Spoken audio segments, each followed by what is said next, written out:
There's certain type of guys, they come around you and they masquerade as friends. These people are not really your friends. They're just people that unknowingly to you, they're in competition with you.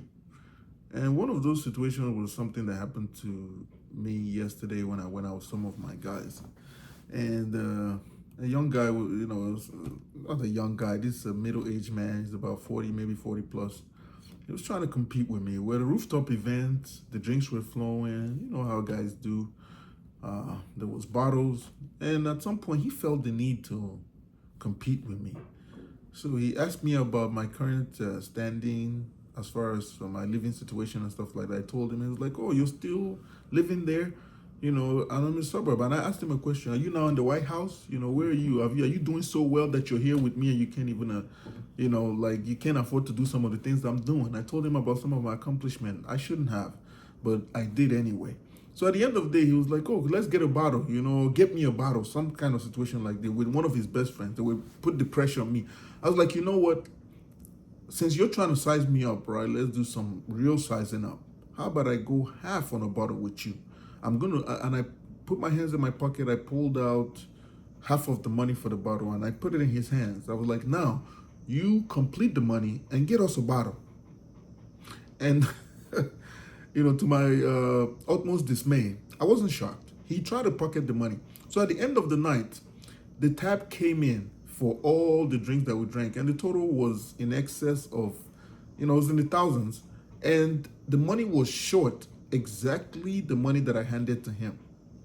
And it ends up being that this guy was trying to pocket the money basically and take the money home. I don't know. Maybe he doesn't have money. I don't know what his financial situation is. So at the end of the day, the guy that was responsible for taking the money and paying the hostess, because the hostess has a designated hitter. Whenever there's a bottle service and a bunch of guys are drinking, there's a designated hitter, the person that is being held responsible for taking care of the tab.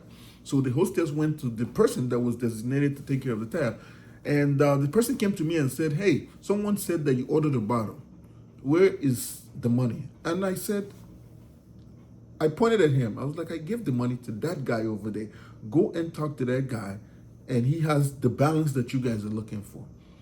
And just as life may have it, he had the money all along, and he never gave it to the designated hitter so that the tab could be covered. So at the end of the night, the designated hitter talked to me and told me, "Man, I don't like this type of guys. Why would he do such a thing?" And the conversation just went about, people just bringing the opinion and talking about the character of said guy. And not only that, there was a guy that came with us. He took me to the corner just to tell me about this same guy and how he doesn't like the way the guy operates. Like whenever he comes to hang out with other men, he would always just come to eat off of people.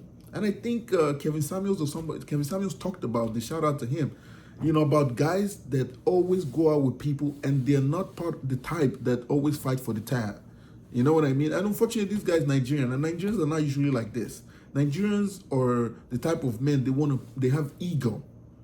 Because I believe a man that does not have a big ego is not a masculine man. In addition to honesty, ego is part of masculinity. You have to feel a sense of pride when you take care of things for yourself, things that benefit you. You just can't want to ride off the back of other men. So that was just my experience, hanging out over the weekend of August 16th at some rooftop party downtown Chicago at the Wit. So I just wanted to share that with you guys. Well, guys, like, subscribe. I'm going to bring you more of these talking head videos about my experiences. What is the takeaway from this video? Just if you want to be a man, do it right. Be the kind of person that matches energy. Don't compete with anybody. There will be people competing with you. Don't worry about these people. At the end of the day, the people that always try to put you down are proof and validation that you are everything you said you were. You have nothing to prove to these people. Just focus on you. You know what you are. You know what you're going. You know what your agenda is. Don't prove anything to anybody. Just be the man that you were meant to be, right? And I'm not saying be a man of your word. No, that's a nonsense saying. You don't have to be a man of your word because situations change. You see what I mean? Just be the kind of man that you are always trying to be better than yourself of today. You're trying to be a better man tomorrow, and your tomorrow man is better than the man that you were yesterday.